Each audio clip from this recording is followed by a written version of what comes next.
The 50mm lens is one of the best lenses that you can own. In fact, I recently ranked the RF50 f1.8 10 out of 10 in my extremely unscientific review of 10 of the best lenses that I've owned, 10 of my favorite lenses.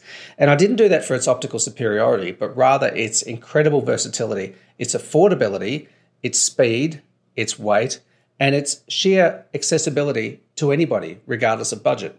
And so to prove just how versatile this lens is, I'm heading off to one of my favorite places to shoot, the rolling hills of Victoria, to photograph a wide vista, a tree, a car, myself, and maybe one or two other things as well. Unfortunately, I'm doing it in the middle of a very bright spring day with the sun directly overhead, so the photos are nothing to write home about, but I think I make a fairly good case in this video for why the 50 is an incredibly versatile lens, and a lens that every photographer should have in their kit.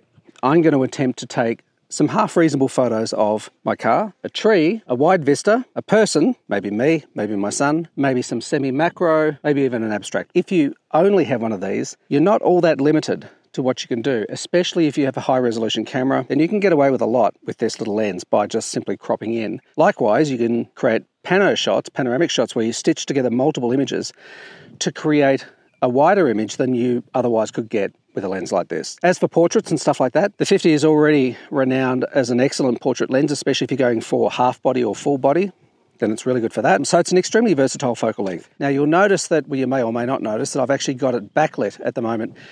Generally speaking, you don't want to shoot a car with direct sunlight on it.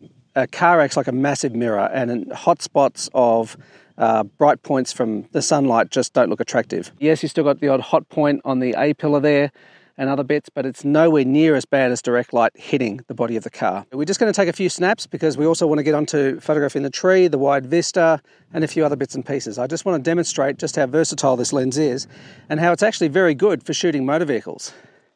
It's quite a flattering focal length, and you don't have to get back too far to get a nice look. And it's about as wide as you want to go. You don't generally want to go much wider than a 50 shooting a car, unless it's a more of an environmental portrait where you want to get a lot of the background in it, like I did recently with the Boxster at the Thunderdome.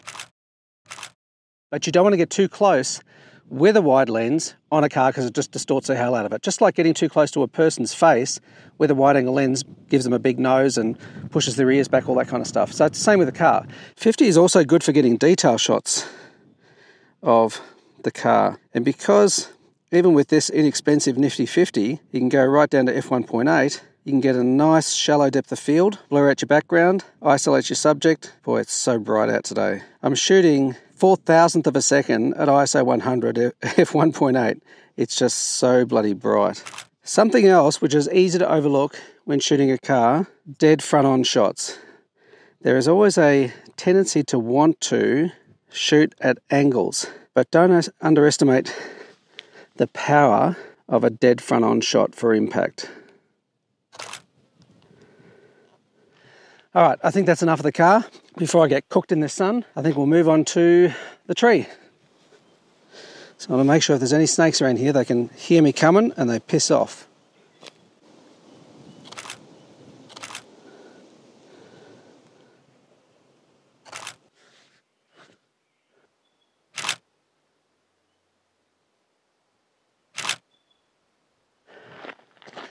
All right, now we're going to try and get a nice wide vista of this. First I'm going to shoot 3 vertical shots, 1, 2, 3. Then I'll stitch them together later in Photoshop to create a pano shot.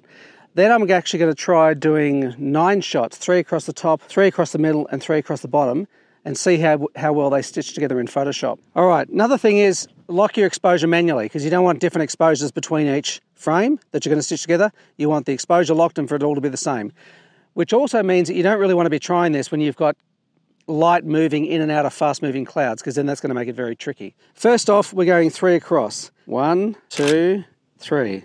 4 for good measure.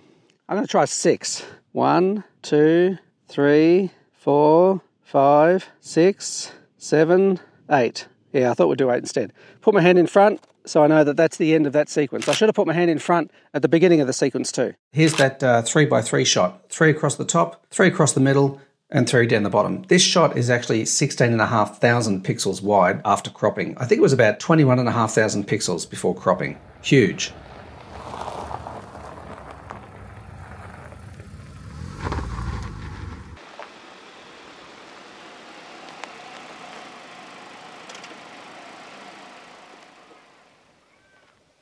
One more stop with just a few more photos, one of a lovely little winding farm track that's leading down to the valley, plus a couple of semi-abstract, semi-macro style shots, just to illustrate what this lens can do.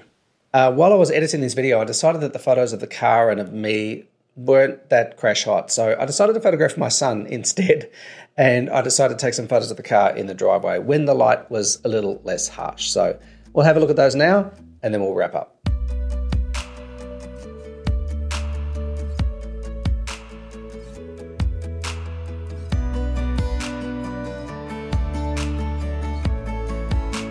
Anyway, that's it for this video. I hope you liked it. If you've got any questions, please leave them down below.